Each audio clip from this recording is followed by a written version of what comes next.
All right. Good evening, YouTube, and welcome back to the kingdom. It has been a little while since I put out a video, about a week, but I am returning tonight on the dawn of this little relic event. Cooter, welcome to the stream. On the dawn of this event called Relics of Renown. Now, I'm sure by now you guys have heard the reviews of this, and I don't really need to repeat them, but I will. Do not waste your gems on this. This is definitely not worth your time. But what is worth your time is tonight's episode. The world's greatest villain. Well, I'm looking forward to the explanation for that, Drew.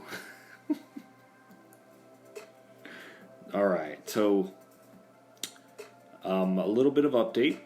I am in the process of switching over to Rogue Squad, as real life is in the way until the event starts. But assuming that the event is decent this weekend. Oh, yes. Drew, you're absolutely right about that. Happy Gilmore is the world's greatest villain. Thank you for reminding me of that fact. Or not Happy Gilmore, but Shooter McGavin in Happy Gilmore. Alright, so today we have a very special Relics Revealed episode. We're going to start by going to the DOT database and looking at the orbs. Because today we will be looking at the orbs, talking about what they do, and my thoughts on their viability in the current meta of the game, as well as future metas. Alright, luckily, the orbs are incredibly easy to find. Let's see if I can't filter relics by just typing in orbs.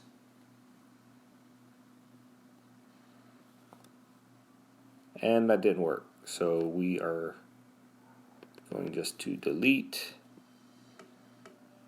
and scroll down.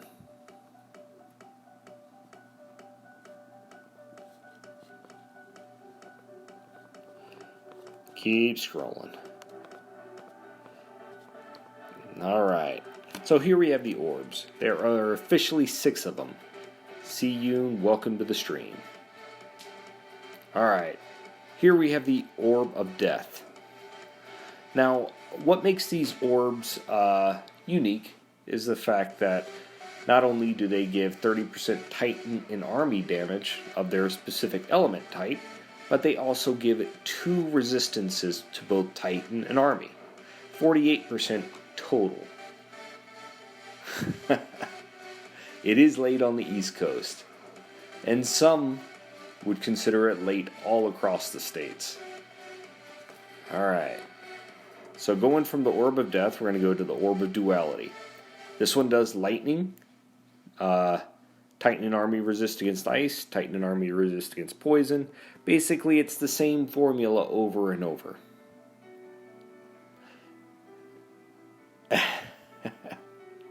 That it is. West Coast time, that's what I'm talking about. Alright, so I'm just going to quickly go through them so you guys can see a picture of each of them. We have the Orb of Justice there. Go into the Orb of Life, Orb of War,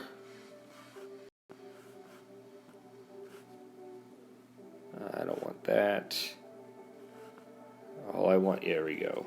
And Orb of Wealth. Alright, so these are the orbs.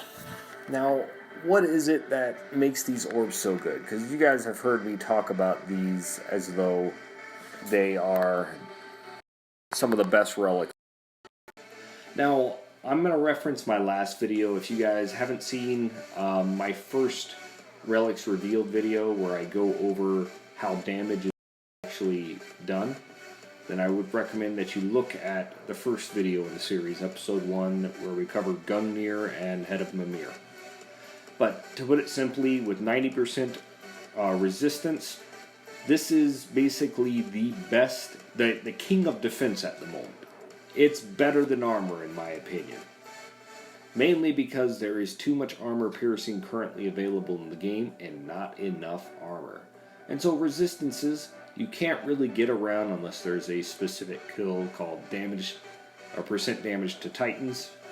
But that doesn't even get around the troops' resistances. So, king of resistances at the moment. But it is also king of the fair resistances, as I'll call it.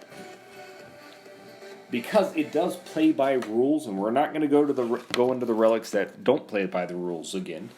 But because it does play by the rules, it is a beatable defense if someone has 90% resistance.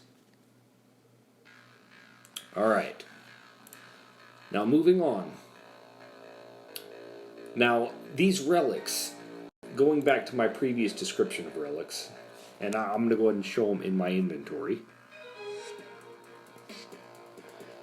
They are not designed to be relics that you build entire builds around. They're not core relics. They're not even priority relics. They're not even the third or fourth relic that you're going to equip to your Titan. They are the relic that is sort of the pseudo fill-all in the 5th and 6th slot. We'll go over why here in a moment. But here are the orbs. The only one I'm missing is that orb of the fire one, Orb of War. I've got several renditions of the other ones. As you can see, there they are right there. Now, the reason why they are not core relics is because, you know, this extra damage that they provide, it's relatively minimal. And if you don't share that element for your Titan's not going to get that extra damage anyway. That's right. They're generally best for the 6th slot. And generally, alone, these relics, they're not amazing, but they are a solid relic that can fit across any class. And even when it doesn't boost the damage of your Titan, the extra resistances it gives to your troops and your Titan generally can make this relic worth it all on its own. If you think about it, you get 48% resistance for your Titan and your troops. All in all, that's about, what, 92% resistance total if you add them in together. And that's unique for a 4-star relic or any relic, period. But rather than talk about it, I'm going to show these relics in action on how they can be used and how effective they can be when they're used correctly. Now to do that, I'm going to need to replace one of these defenses on one of these lands. So I can show you a Titan that I'm using that's currently using them pretty darn well. We're going to go over to one of my favorite Guardians, Metano. Now, as you see, I have 3 orbs equipped to Metano. And it's because I am trying to buff her Panthers up significantly. Before I switch over to this, let me go ahead and just add in all the defensive Panther troops here. Okay. So, with Metano's ability, she has 2 fire resistibility, which means that my fire is going to be maxed out. I have 60% resist against ice, and 72% resist against poison, and 40% resist against Titans. And so I have the big 3, fire, ice, and poison. With physical on the rise, I plan on utilizing my another orb as well as another mounted armor to max out the physical resist. But let me show you this in action. So right now I'm using the Orb of War on her to give me ice resist and lightning resist. I'm using the Orb of Duality to give me ice and poison, so that will max out my ice and max out my poison. And then I'm using the Orb of Death to give me additional physical and earth. So if I look at my troops, these Panthers now have 100% resist against ice, 100% resist against fire, 100%, or basically over 90% resistance to poison, 64% resistance to physical, and then 24% resistance to the other elements. I've built with these orbs basically panthers that are nearly impossible to kill.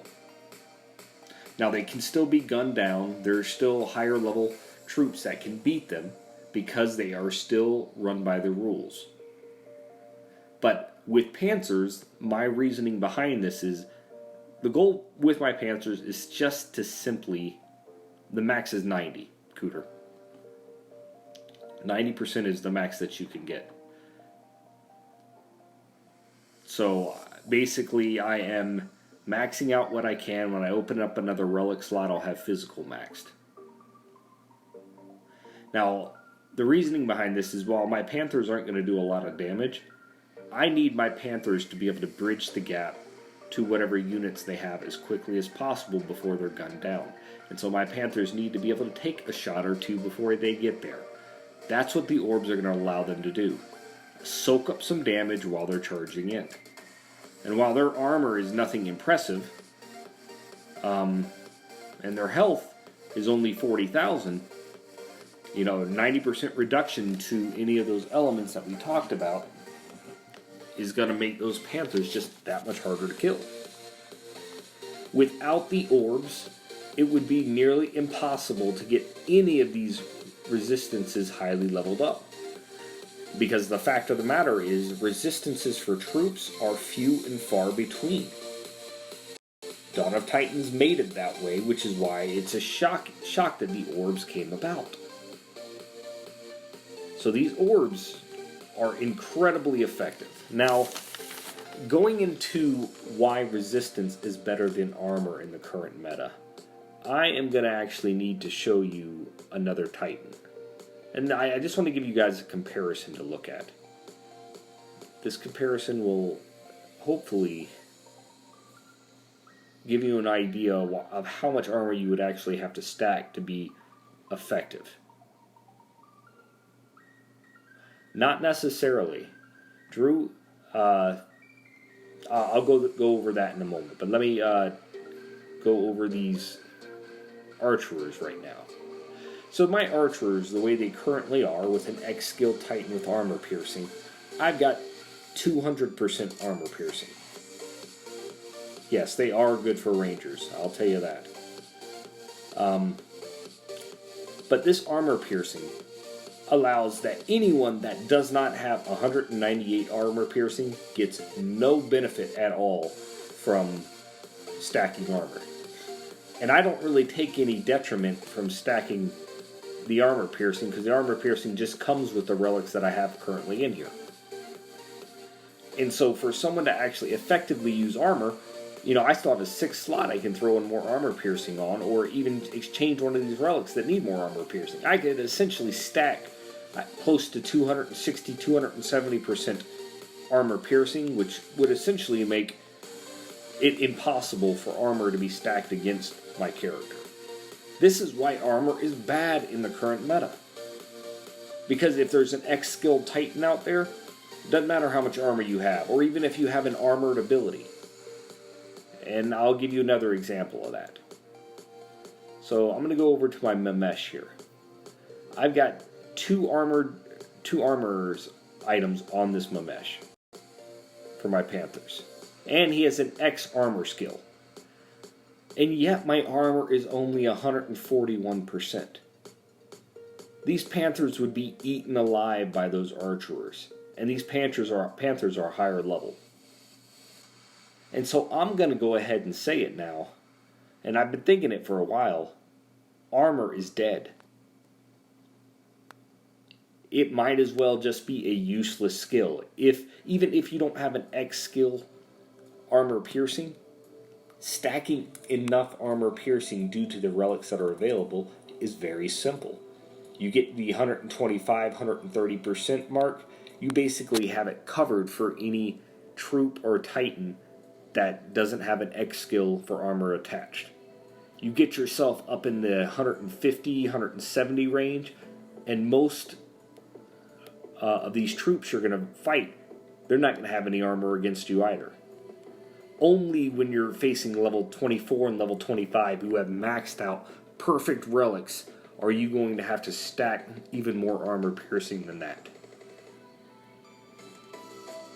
And so when you're stacking armor in the current meta, in my mind, it's just about a waste until they figure out a way to rework it, which is why resistance is king, which leads us back to the orbs. Now, these orbs, in addition to being good on guardians, look at these orbs are great when you're attacking with ranged troops. For example, if I were to equip this Orb of Justice to my Italis, my Italis now not only is getting more damage as well as his troops are getting more damage, but his troops and him are getting additional resistance against all ranged troops, physical and fire. So not only can they slaughter the ranged troops when they reach them, but the ranged troops have a harder time of getting to them. These are great on attack and defense, but once again, they are not a relic that you are going to build a Titan around. They are the extra relic in that 5th or 6th slot that you need to get the job done.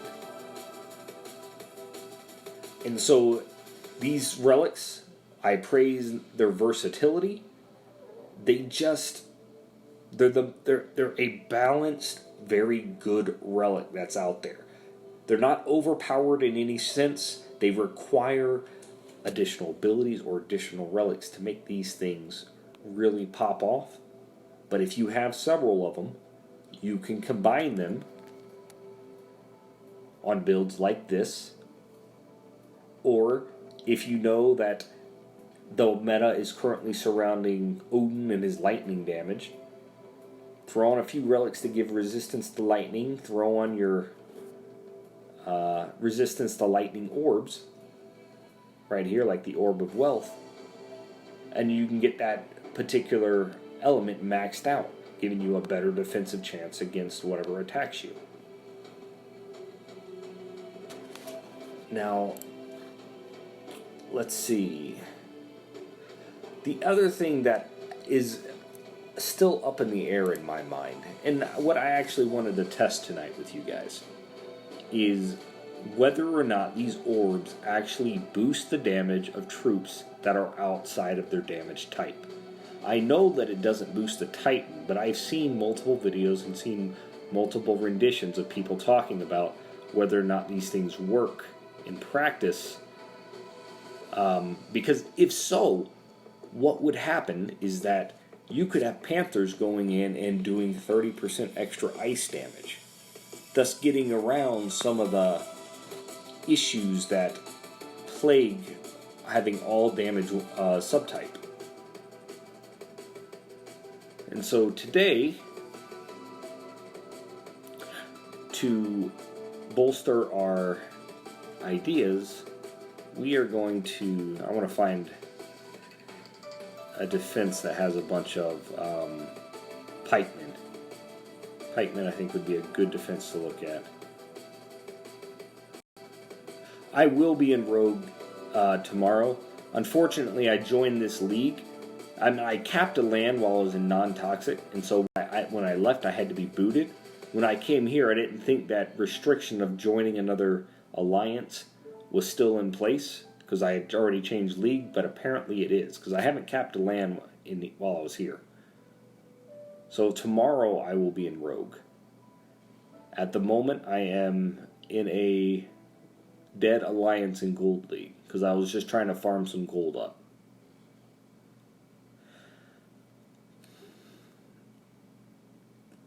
Oh, come on. It'll make it a lot easier if I can find...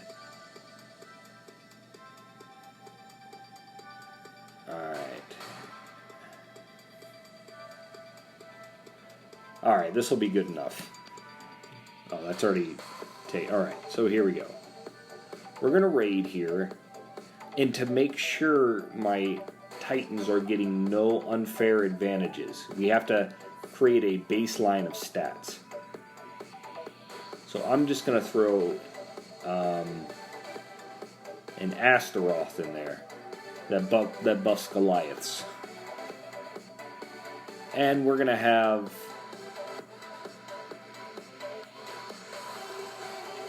three Panthers. Now, all I'm going to be doing in this battle is I'm eventually I'm going to cancel out of it. But what I'm trying to do is figure out how much damage that my Panthers do on their initial charge. So if I go to the troops, I take into account some variations here. So Panthers naturally have 60% armor piercing, 25% crit chance. Okay, so I'm going to use a different type of troop. One that doesn't have a crit chance to it, if possible. Alright, Imperials. We're going to run Imperials here.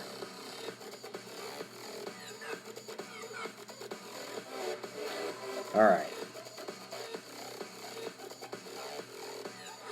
We are actually going to change who we are attacking. So I'm not facing any... I don't want my Imperials blunted immediately by cats. So I'm just trying to find a defense that... Yeah, here we go.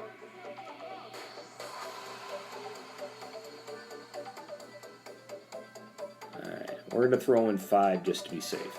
So this is without the buff.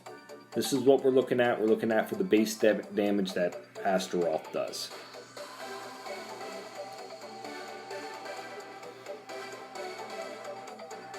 Now there's no crit chance, no increase to the base stats, so whatever the charge damage that comes from these guys is going to be it.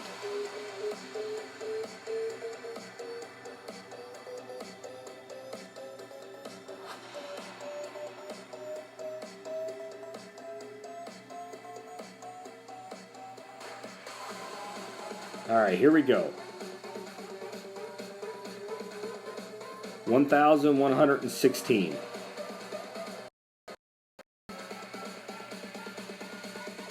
Alright. I think that was it. I wasn't exactly sure how that was going to play out. But I might have just how much damage they did to me. Alright. So now that we have that base damage in,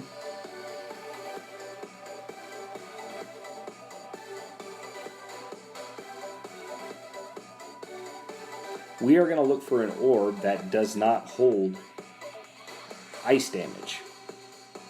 And see if this unit will do additional damage that's not ice damage.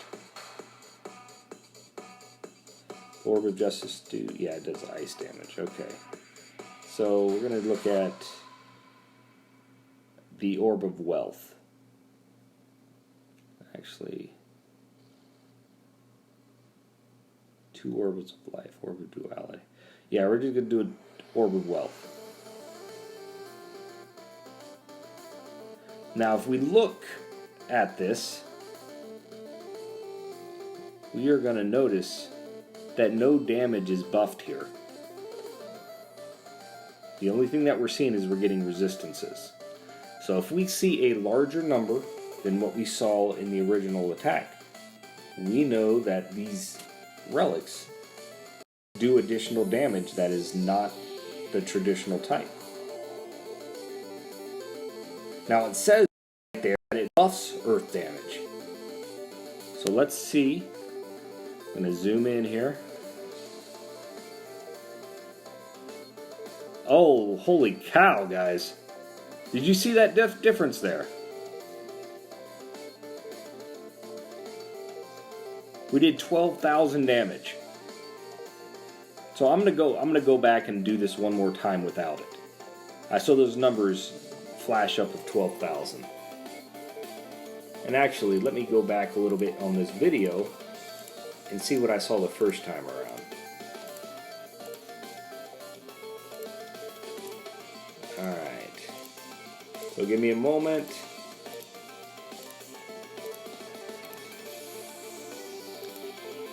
Looking back at the first attack right now. I want to see exactly what happened.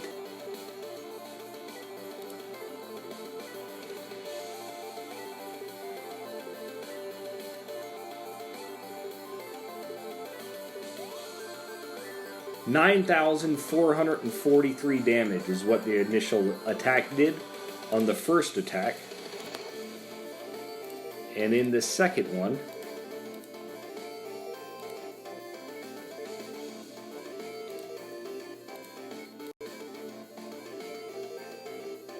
$12,256. So I think it is official to say that these orbs add in additional damage that is not of their elemental type to the troops themselves. Although it is confirmed that they do not add damage to the Titan.